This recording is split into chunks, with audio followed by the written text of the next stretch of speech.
Эй, горожане! Ну что загрустили? Поехали, а то опоздаем.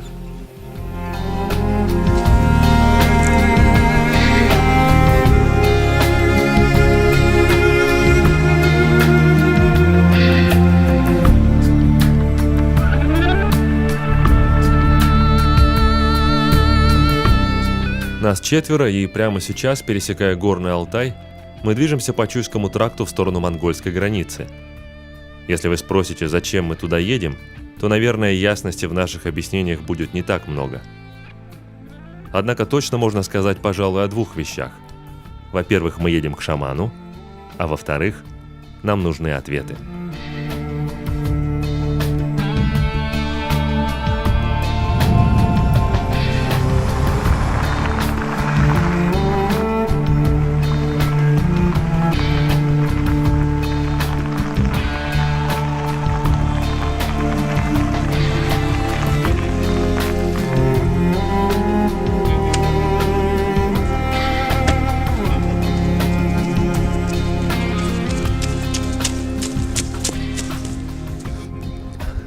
А ты? Ты с нами?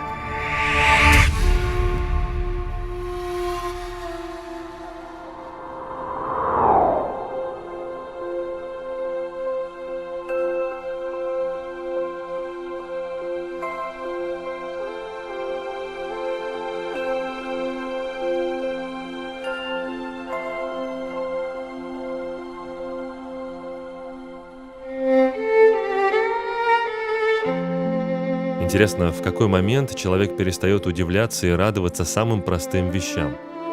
В какой момент зажатый в панельные стены городской житель решает, что это и есть жизнь? Я так хорошо научился размышлять. У меня много всего уже было. Я могу отличить хорошее от плохого, я вижу оттенки. У меня даже есть интуиция. Правда, слышу я ее только тогда, когда мне это действительно выгодно. В общем, я неплохой человек. А что же не так? Почему я больше не могу жить, как раньше?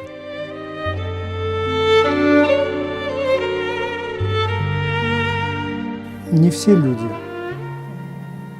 задают себе такие вопросы, как мне кажется. Прожил человек беспечно, счастливо, не подвергаясь со стороны никаким воздействиям отрицательным.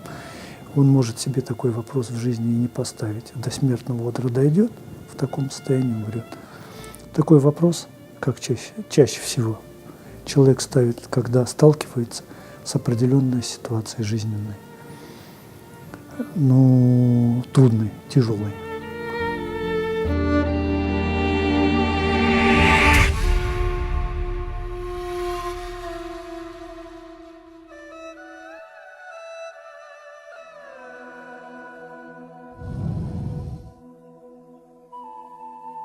Знаете, очень многое зависит именно от того, что заложено. Вот как идти по этой жизни. Это как инструменты. Как в игру какую-то мы играем, в какую-то игру. Вот есть дорога, да, и на этой дороге нужно дойти до цели. И на этой дороге лежат инструменты.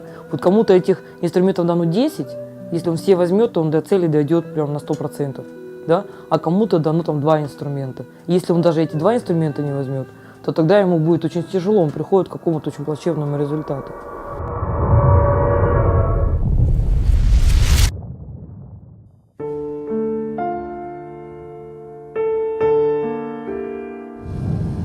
Орлов Евгений Михайлович, бизнесмен.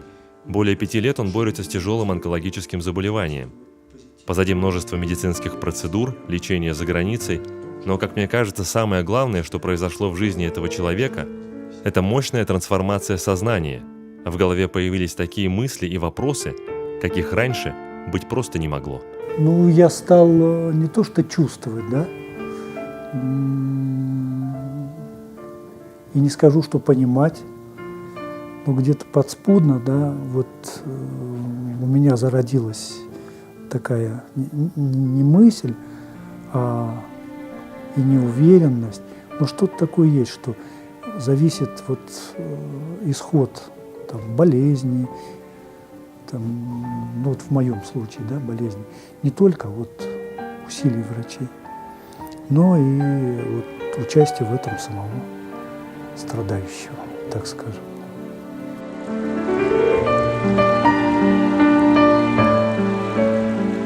Есть такие понятия кармические болезни, то, что мы принесли, и есть понятие такое, то, что мы здесь приобрели. Вот то, что мы приобрели в этой жизни, оно любые события, оно можно быстро достаточно развязать, если научиться прощать, любить и принимать этот мир. А то, что мы принесли с собой, это уже гораздо сложнее, но это тоже можно все решить. И все зависит от самого человека, то, что он хочет делать.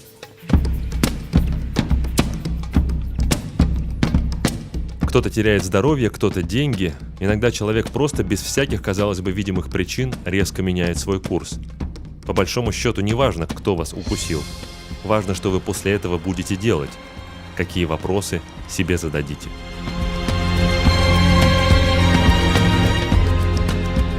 Ну вот зарабатываются деньги, например, вот там, ну можно заработать там 1 000 000 рублей, там, через 2 года можно заработать первый $1 миллион, там, потом можно там заработать там, через 5 лет $10 миллионов.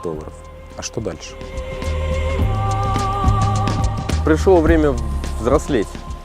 Я думаю, что это связано в том числе и с возрастом. 33 года – такой возраст, когда я должен родить себя сам еще раз.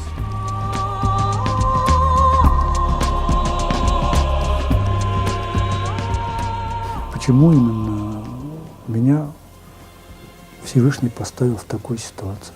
Да что я там более 5 лет вынужден там бороться с такой вот. Ну, не знаю.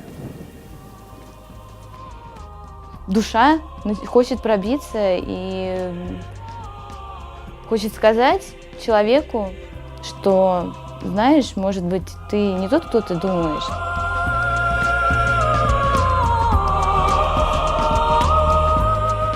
Я вот до сих пор чувствую морозный воздух. Он через меня идет. Как я его могу запланировать, морозный воздух? То он меня запланировал и идет через меня. Как быть с собой? Постоянно. Просто приходит время что-то изменить. Как еще есть такое понятие время, место, обстоятельства для вопроса. Этот вопрос просто рождается в уме. Это он двигает тебя дальше для осознания каких-то вещей.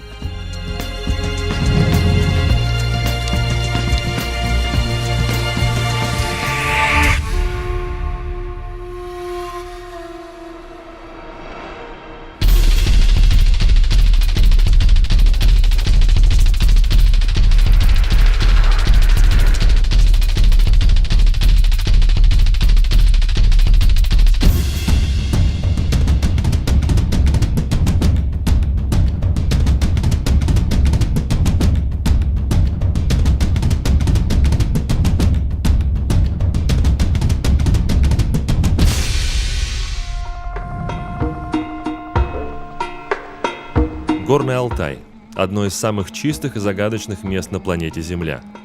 Местные говорят, что именно здесь находятся ворота в Шамбалу, страну счастья. Об этом же писал и знаменитый мыслитель и художник Николай Константинович Рерих. Так уж случилось, что сильные потомственные шаманы живут тоже здесь. Алтай является центром духовности, и действительно здесь шаманы потомственные, которым уже много-много веков.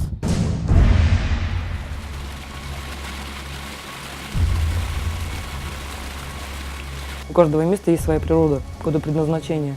И у Алтая предназначение хранение знания, сохранность знания, чистота этого знания. И поэтому это место, оно просто очищает сознание сразу только своим пребыванием в этом месте. Поэтому тянет побыть где-то, где есть чистота. Если мы все стремимся изначально к чистоте.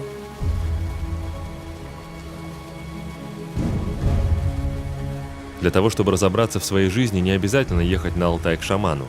Не обязательно, но крайне желательно. У нас на этот счет не было никаких сомнений. Проехав от Новосибирска по Чуйскому тракту примерно 800 километров, мы решили переночевать в деревне под названием Курай. Человек, который пустил нас в свой дом на ночлег, оказался добрым, хотя и нетрезвым мужичком по имени Виктор. В тот день, когда мы приехали, деревня хоронила 2 молодых парней, которых случайно придавило накренившимся грузовиком. Несмотря на траур, Виктор сказал, что мы все равно можем переночевать у него. Он оставил нам свой дом, а сам ушел. Появился Виктор только утром. Мы отблагодарили его за гостеприимство и начали собираться в дорогу. Я до сих пор не могу забыть слова этого самого обычного деревенского жителя. Прошедшим вечером, открывая нам дверь, он сказал: «Да вы не волнуйтесь, в доме все есть. Печка есть, телевизор есть, все есть. Понимаете? У человека есть печка, и он говорит о том, что у него есть все». Жить в достатке. Что это значит, по-вашему? По-моему, это означает с благодарностью принимать то, что тебе дает сегодняшний день. Это так просто.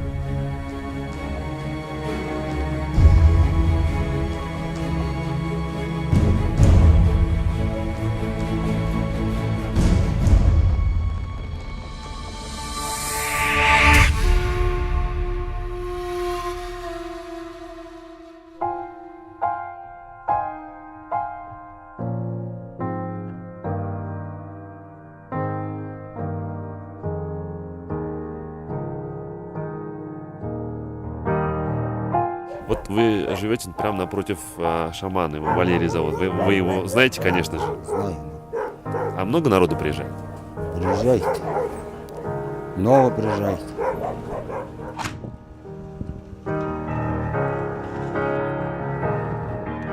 Ты решаешь проблему, но ты не можешь ничего сделать. И приходит информация извне, и ты начинаешь ею пользоваться. Такая же информация пришла и ко мне. Я узнала об этом человеке. Ко мне подошли и просто сказали. Посторонние люди, не зная моих проблем. Я воспользовалась этой информацией, не жалею. Когда я обращалась, да, за помощью, думала, что получится в одном направлении, да, то есть как решить вопрос. Но вопрос решился с другой стороны, да, более лучшей. То есть и достаточно в краткие сроки.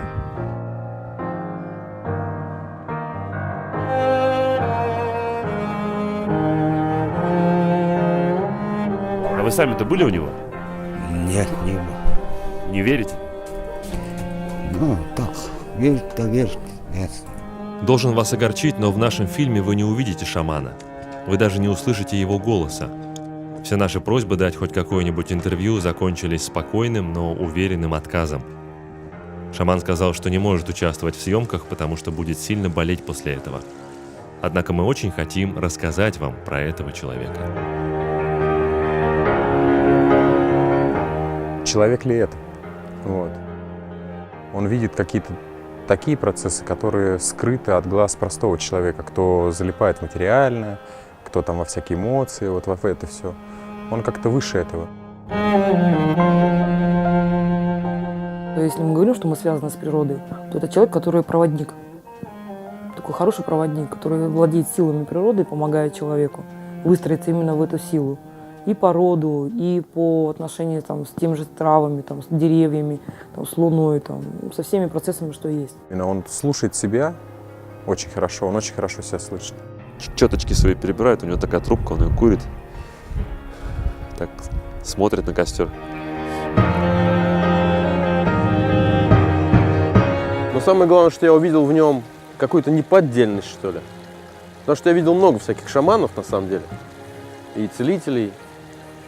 Вот. Вот этот шаман, он такой был настоящий.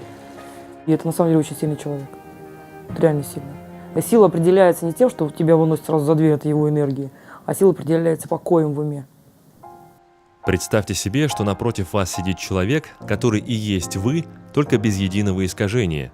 Он не боится внутренних желаний, он понимает свое предназначение, но что важнее всего, он слышит свое сердце, и именно поэтому ему доступно буквально все. А дальше вот такой вот ты говорит тебе все как есть. Не как ты там себе напридумывал, а именно как есть. И поверьте, испытание это не из легких. А самое главное, что в тот момент ты четко понимаешь, исход всех твоих болезней, жизненных неурядиц, целиком и полностью зависит от того, как ты будешь жить дальше. Ну, мне он кое-что интересное рассказал, конечно. И не было никаких конкретных вопросов, никаких ожиданий. Вот просто что было, то было. Нет никакого смысла планировать. Нет никакого смысла. Это то же самое, что запланировать, что сегодня вечером мне будет весело, например. То есть вопрос, а почему сейчас тебе не весело тогда? И вообще, почему возникнет такая мысль планировать веселье на вечер? Ну, это то же самое. Зачем планировать или ожидать какого-то результата, когда ты едешь к шаману? Самое удивительное, что когда ничего этого нет, то что бы ни происходило, ты всегда остаешься довольным.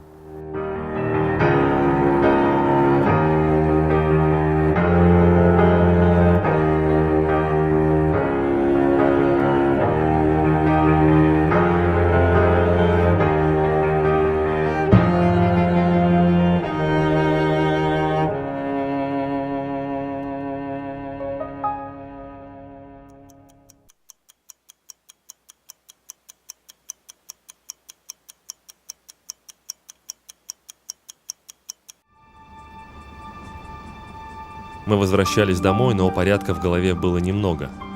Точнее так, его было немного в привычном понимании.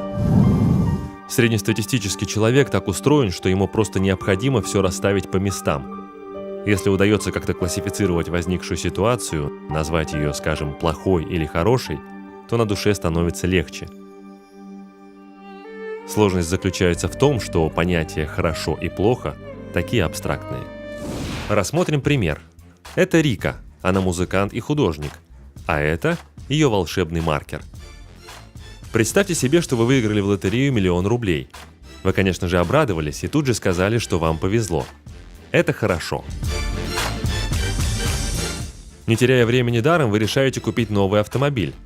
Радости нет предела. Но вот незадача. В первую же ночь завистливый сосед тайком царапает вашу машину по периметру и выбивает ей все окна. Денег на ремонт у вас нет, настроение испорчено. Это плохо. За что мне такое испытание, думаете вы? Уж лучше бы ничего и не было. Теперь в вашей голове все изменилось. Первоначальный выигрыш превратился в проигрыш. Вывод прост. Если убрать линию времени, то мы увидим, что хорошо и плохо – это фактически одно и то же. Кстати, случай с машиной натолкнул вас на интересную идею. Вы не просто смогли быстро починить испорченный автомобиль, но и стали состоятельным человеком. Если вы принимаете то, что с вами происходит, и не даете этому никакой оценки, значит, вы принимаете жизнь, то есть принимаете себя. Ты получаешь удовольствие от самого процесса, неважно, что ты делаешь. Хорошее дело там, или не очень хорошее. Кто оценивает? Вот что важно понять. Кто оценивает? Кто может оценить мои действия? Кто, кроме меня самого? И самое хорошее – это именно избавиться от собственной оценки. Вот. Когда избавляешься от собственной оценки, мне кажется, тогда и перестаешь залипать. Ты не знаешь, как это хорошо, плохо, ты просто делаешь все. Прежде чем вылететь в Москву, мы решили заехать к моему старому другу. Игоря Котова я знаю с детства. Он всегда был активным, честным, умеющим принимать решения человеком. Собственно, таким он и остался. Сегодня Игорь возглавляет Государственный общеобразовательный центр в поселке Тулинский Новосибирской области. Он показал нам классы, рассказал об уникальной программе дистанционного образования для детей-инвалидов. Наверное, об этом нужно сделать отдельный фильм. Глядя на Игоря и на людей, которые работают рядом с ним, в голове возник очередной вопрос. Почему одни только говорят, а другие, несмотря ни на что, еще и делают? Ну, на мой взгляд, это все зависит от желания. От возможности не только что-то представить для себя, придумать или родить какую-то идею, но тут же разработать шаги по ее реализации и просто пойти. Просто пойти. Пойти за желаниями, которые рождаются в сердце, но не в голове. За тем, во что ты веришь. Хотя часто бывает страшновато. А почему? Чего я боюсь? Остаться без денег? Потерять привычный уклад жизни?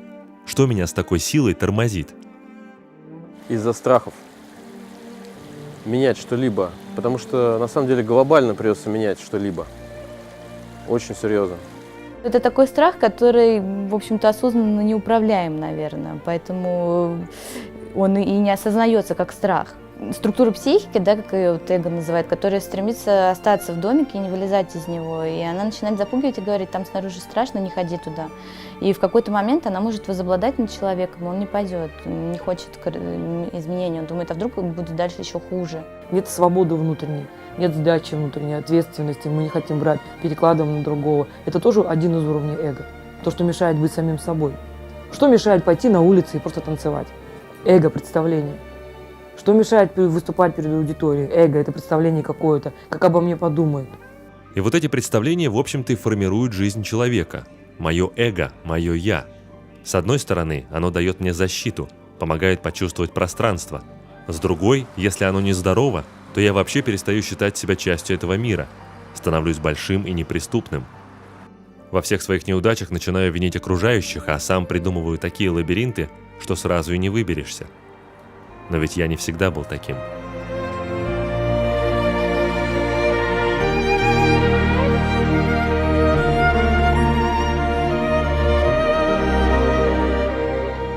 Наша неизменная природа – это любовь. Эго вырастает в 5 лет. Это наше представление о жизни, обо всем. Эго – это неплохо, это просто одна из частей, составляющей человека. Но когда оно возрастает, тогда возрастает «я хочу», «я могу», «я буду», «я кто-то». Принадлежность – это чувствование, что «я» есть все. Что такое эго? Это мое понимание «я». Вот если это правильно сформировано, то человек становится здоровым эгоистом. Здоровый эгоист может поделиться. Он заботится о себе и об этом мире.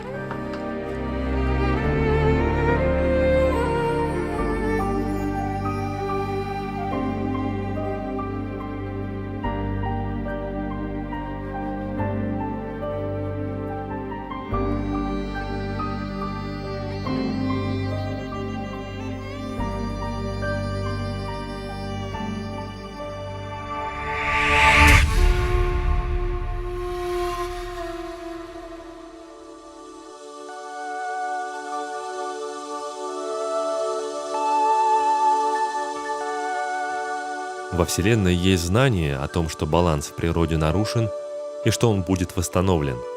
Об этом говорил шаман, об этом же свидетельствуют самые разные источники. Так называемый конец света, по заверениям шамана, неотвратим. Приводятся даже конкретные даты. Это 2012 год, 2014 и 2019.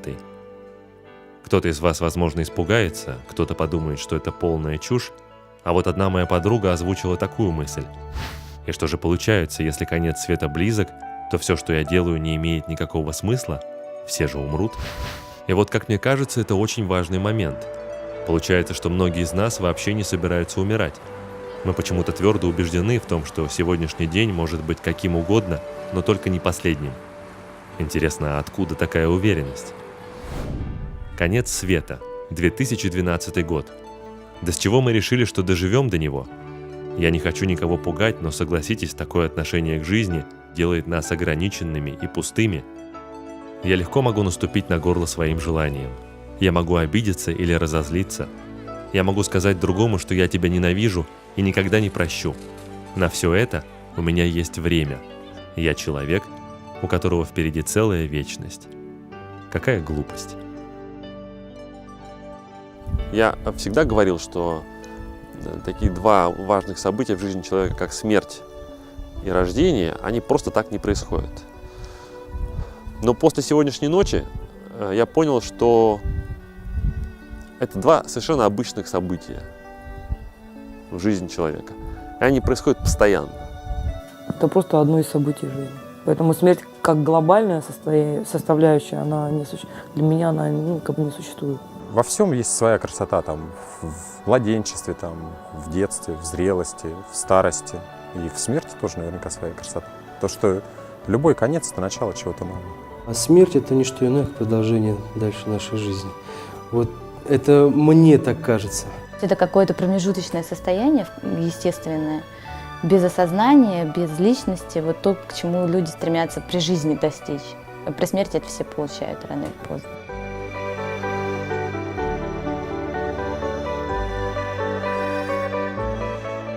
Я как ясновидящая могу сказать, что все в жизни меняется.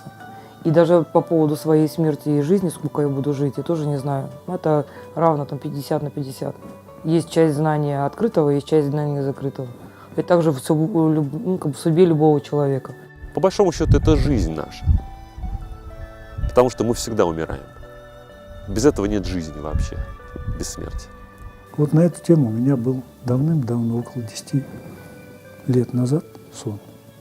Я отчетливо вижу, я умер, вокруг меня родственники, это дома, А я где-то вот наверху, я над ними, да, и все сидят, плачут, а я говорю, мне нормально здесь. Ну, пытаюсь им сказать, что вы напрасно так переживаете.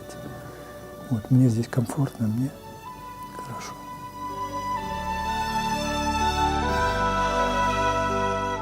Большинство из нас боится умирания, потому что мы не знаем, что значит жить. Мы не знаем, как жить, и поэтому не знаем, как умирать. Джиду Кришнамурти. Просветленные люди говорят, что все есть любовь, причем это никак не связано с эмоциями. А что же это значит? Любовь – это спасение. Это то, что позволяет вот человеку избежать страданий при жизни, получить от нее удовольствие по максимуму. Это ключ. Когда ты находишься в любви, то нет смерти. Ты постоянно действуешь, не оглядываясь назад, несмотря на результат, и находишься вне времени. Любовь – это состояние. Любовь – это энергия, объем энергии, сила другому. И это природа человека. Все, что делает человек в своей жизни, он часто искажает эту любовь. Вот гнев, насилие, там, боль, обида – это все искажение любви. Иногда говорят, я тебя люблю, это значит, что я без тебя пропаду. Иногда говорят, я тебя люблю, означает, что я хочу, чтобы ты был только со мной, и я хочу, чтобы ты принадлежал мне. Все что угодно может быть. То есть по-настоящему любовь, она гораздо шире того, чего представляется многим людям. Довольно непросто осознать мысль о том, что любовь и эмоции не имеют ничего общего. Любовь просто есть. Это свет. Ее можно сравнить с солнцем. Она не плохая, не хорошая, она всеобъемлющая. Кстати, о солнце. Люди часто связывают свои позитивные состояния с его появлением. Они так и говорят: когда выглядывает солнышко, мне становится хорошо. Может быть. Но вместе с этим, нравится нам это или нет, солнце есть всегда. Вообще всегда. Даже ночью. И мне кажется, мы в состоянии это осознать. Я могу более или менее внятно рассказать, что такое влюбленность. Влюбленность — это когда тебе нравится человек, независимо от того, какой он. Тебе важно, каким ты его видишь. Вот и все. Я думаю, что любовь — это то же самое, что влюбленность, но только растянутая во времени. Любовь для меня – это гармония во всем.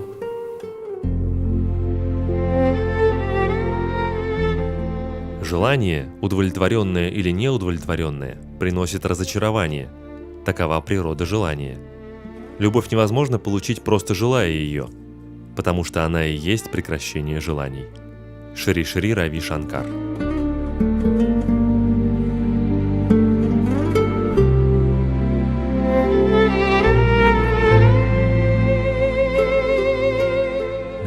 Как мало нужно для счастья. Если вы когда-нибудь произносили эту фразу вслух, значит, вы знаете, как много всего нужно для того, чтобы быть несчастным. Люди часто говорят, что этот мир несправедлив. Он пропитан ложью и предательством. Возможно, так и есть. Но ведь, наверное, существует и другой мир. Не может быть, чтоб его не было.